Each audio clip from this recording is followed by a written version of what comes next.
प्रयत्नातून हा झालेला कार्यक्रम नाही बघा, शेवटी आज जे रुग्णालयाचं आपलं काम सुरू होतंय हे आपलं युतीचं सरकार आल्यानंतर मध्यंतरी देवेंद्रजींचा जो दौरा आपल्या इथला झाला होता, तर त्या दौऱ्याच्या वेळेला आम्ही सगळ्यांनीच म्हणजे पालकमंत्री म्हणून मी असेन आणि सर्वच लोकप्रतिनिधींनी हा विषय मांडला होता की ह्याच्याबद्दल निर्णय लवकर व्हावा.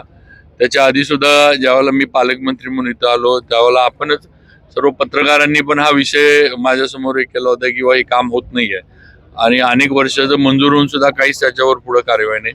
पण आम्हीच पण तो पाठपुरावा मी पालकमंत्री म्हणून त्यावेळेच्या आपल्या कलेक्टर वर्षा ठाकूर आपल्या होत्या, त्यांनी परत माझं 3 कोटी लागणार होते त्यासाठी दादांकडे आम्ही पाठपुरावा केला, त्यांनी ते उपलब्ध करून दिले.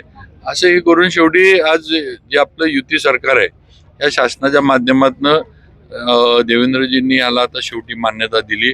खासबाब म्हणून आज बाकीचे प्रकल्प बरेच थांबले होते पण त्यांनी लातूरसाठी म्हणून खासबाब म्हणून मान्यता दिली. आज पहिल्या टप्प्यामध्ये 100 खाटांचं हे हॉस्पिटलचं काम सुरू केलंय. हे पूर्ण जे आहे आपण 500 खाटांचं आपण हे करणार आहे. पुढच्या टप्प्यातलं जे आहे त्याचं पण आपण प्रस्ताव वगैरे जे आहेत हे शासनाकडे आपण हे केलेले आहेत, त्याला पण आम्ही मान्यता घेऊ. आणि यापूर्वी सुद्धा आपण सगळ्यांनीच म्हणजे पत्रकार बंधू असतील, माझं लातूरचे सर्व पदाधिकारी किंवा त्या ह्याच्यातले सगळ्यांनी आंदोलनं वगैरे केली होती.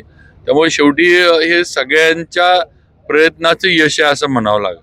पण शेवटी ज्याला आपण शेवटचा जे काही म्हणजे म्हणतो ना ठोका टाकायचं ते नक्कीच देवेंद्रजींनी केलं ही वस्तुस्थिती. लातूरमध्ये स्फोट झालाय त्यामध्ये घरगुती गॅस आढळून आलेला आहे. एकीकडे लातूरमध्ये घरगुती गॅस भेटत नाहीत, लोकांना जास्तीच्या पैशाने विकले जातात आणि दुसरीकडे मात्र एका ठिकाणी साठा उपलब्ध आहे. त्याची थोडी चौकशी चालू आहे. काल सुद्धा मला SP साहेब कलेक्टर साहेबांनी MIDC मध्ये झालेल्या स्फोटाबद्दल माहिती दिली आणि तिथं जे काही ओव्हन जो होता, जे काही गॅस वगैरे तुम्ही म्हटला त्याची चौकशी आपली चालू आहे. त्याची पूर्ण माहिती आल्यानंतर ती माहिती आपल्यापर्यंत देऊ. आणि यात काय म्हणजे कुणी काळा बाजार करत असलं, कोण हलगर्जी कुणी केली असेल तर त्यांच्यावर नक्की लातूरकरांना या प्रकल्पाची बऱ्याच दिवसापासून प्रतीक्षा होती. आपण काय असं टाइम बॉन्ड यांना काय दिलात का? नाही, आता टेंडर झालंय. नाशिकची एजन्सी कोण आहे त्यांना शेवटी त्याला मुदत तर असते, म्हणजे गव्हर्नमेंटच्या ह्याच्यातच मुदत असते. त्या मुदतीत त्यांना काम जे आहे ते पूर्ण करायला लागणार आहे आणि मग सेकंड फेज वगैरे जी आपली म्हणतोय त्याला एकदा मान्यता मिळाली की त्याचं वेगळं जे आहे ते पुढेही होईल. त्याची शहरामध्ये काही ठिकाणी पिवळसर पाणी येतंय, काही ठिकाणी त्याच्यावर झालं. परवा सुद्धा आमच्या आढावा मिटिंग जी घेतली त्यात कलेक्टर साहेब, मी, कमिशनर होत्या, आपल्या महापौर ताई पण होत्या आणि आपली इरिगेशनची पण लोक होती.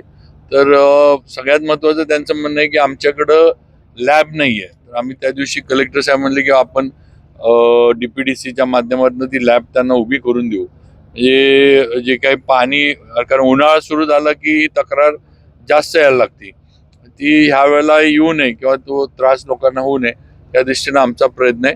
त्यांना लॅबला आपण DPDCतनं पैसे उपलब्ध करून देतो.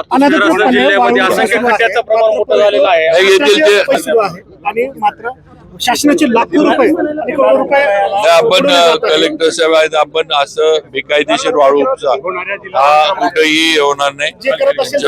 100% कार्य